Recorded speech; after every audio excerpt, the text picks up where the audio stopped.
so honored and proud to be your coach. Portland, Salt Lake, they can send us to the moon.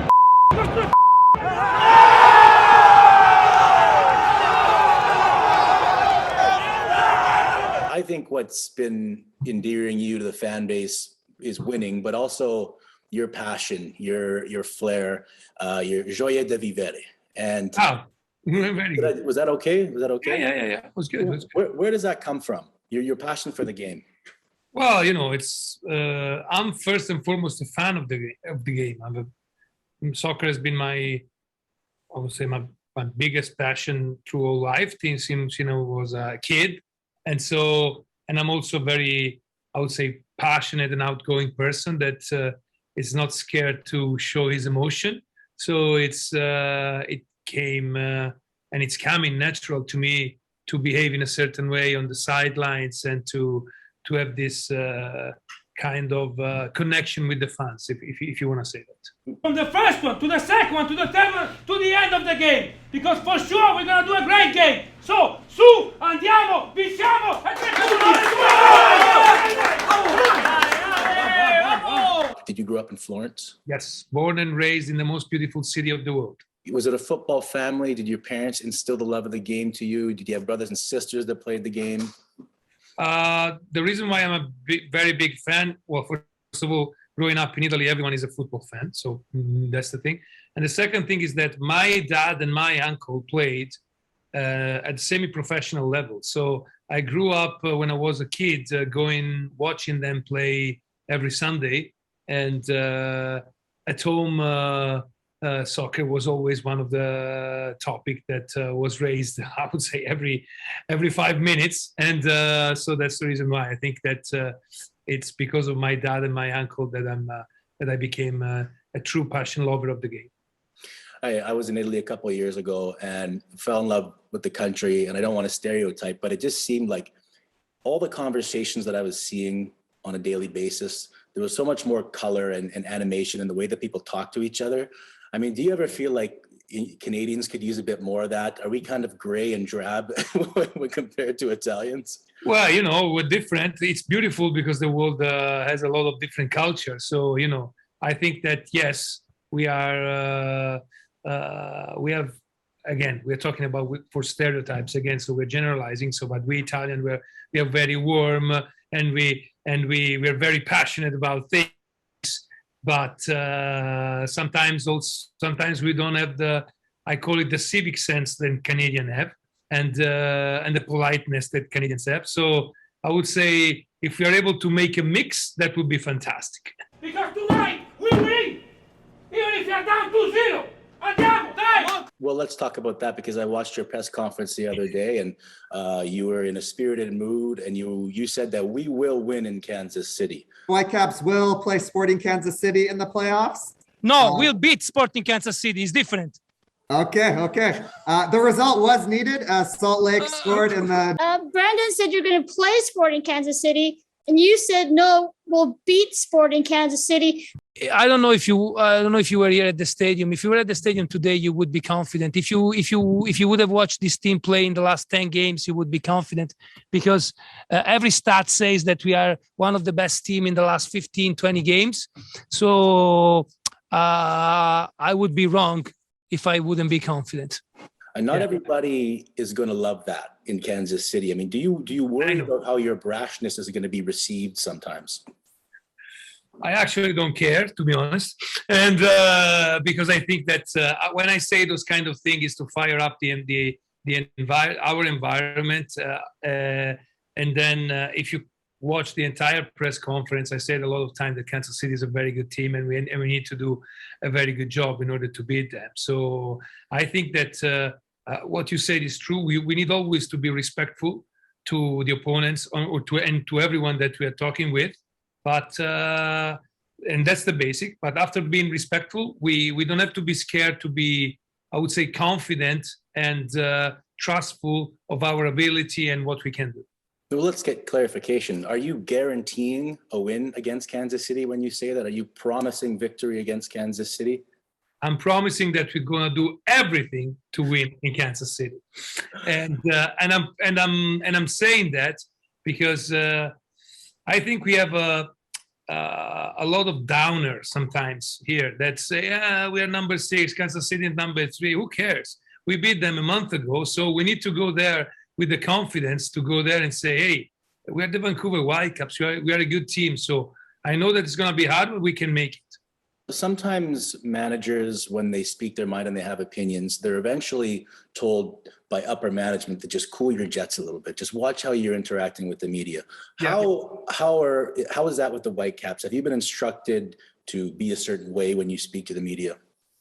No, the only thing that they told me not to use curse words. So that's that's very important. And I'm asking always for feedback, to be honest, because I know that we come from a different culture, and I'm a very outgoing person. So maybe sometimes I can be even too much. But what I really like is I like to interact with people. So I want to be the truest possible. And because you guys bring the message to our fans. You guys bring the message to our potential fans. And I think that the fans want to see what's really happening, what's really in our mind, in order to, let's say, have a better idea and maybe support us better. Last thing for me here. Do you wish you were playing tomorrow, or are you glad that it's in 2 weeks so you can really let loose tonight? No. I wish that it's okay in 2 weeks, because tonight we're getting so drunk that tomorrow we're not going to be able to play. Well, I think we did a miracle, pure and simple.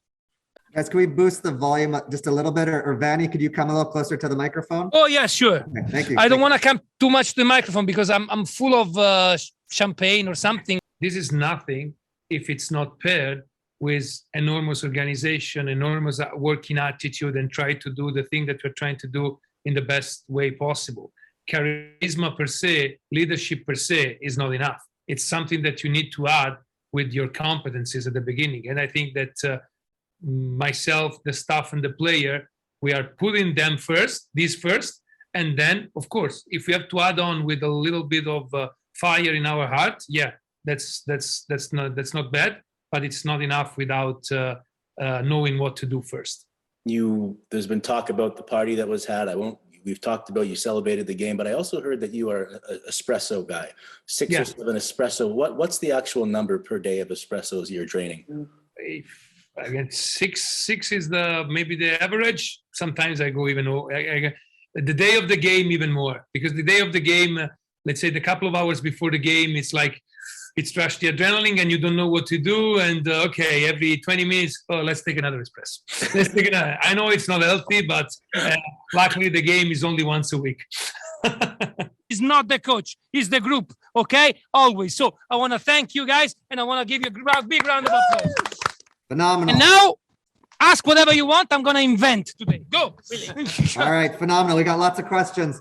If you're made full-time manager, I think most people are expecting it to happen. Let's just make sure you don't have any skeletons in the closet. Did you commit any crimes in Italy that are going to surface, that are going to keep you from getting this job? I don't think so, but when I had to do the application to work in Canada, they had to do a police background check. So yeah, if I pass that from the government, maybe I can pass the one from the Whitecaps. Okay. Let's talk about Kansas City very quickly. I know you don't want to give away exactly what you're going to do tactically, but what is it going to take to beat this team on the road?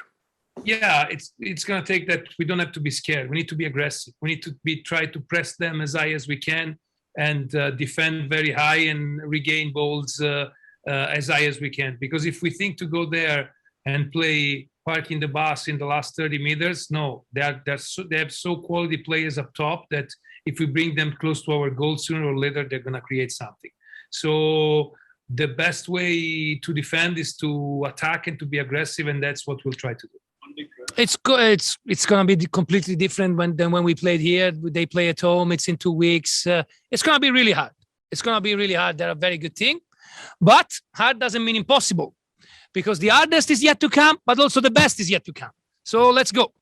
Are you loving life right now? Yeah, it's a fantastic period of my life. So no, it's like, I have to be completely honest with you. It's a lot of years that are a fantastic period of my life, because, I'm I'm doing what I like. Even before being the head coach of the first team, I was being the head coach of the 23s, and I'm doing what I like. I'm living in a fantastic city.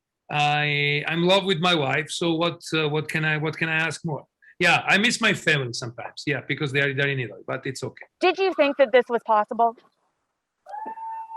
I'm a very cocky person, so yes, but I also thought that maybe I was going to be there for a week or 2 weeks.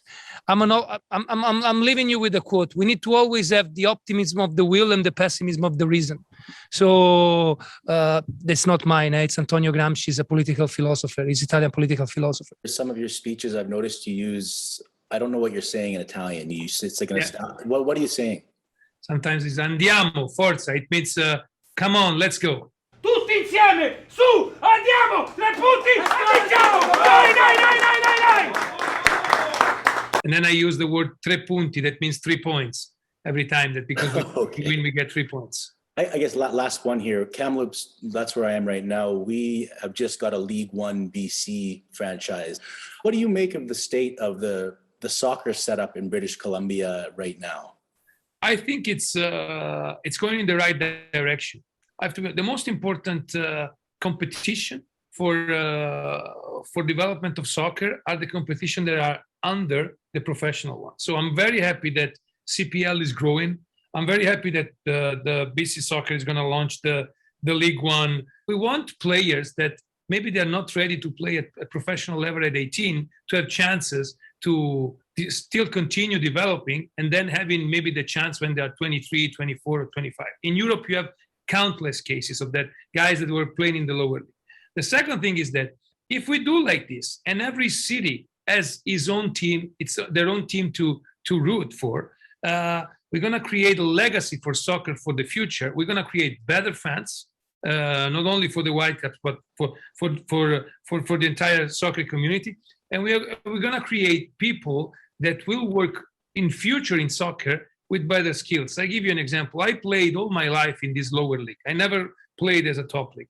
But the time that I played in this lower league, the coaches that I had, and how much I experienced the game, they helped a lot to form me as a coach now, as a professional coach. Well, I thank you for your time and for being yourself. And I hope you are able to continue being yourself and you don't get muzzled by anyone. Thank you, Har. We'll go to Manuel.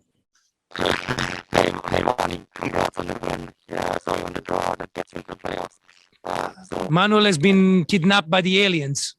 Emmanuel, the audio is a little fuzzy. I don't know if it might be the headset, maybe. I hope to. I hope to so. Yeah, but I think I'll continue to be myself for sure. No problem. Thanks, Coach. Remember to mix in water tonight.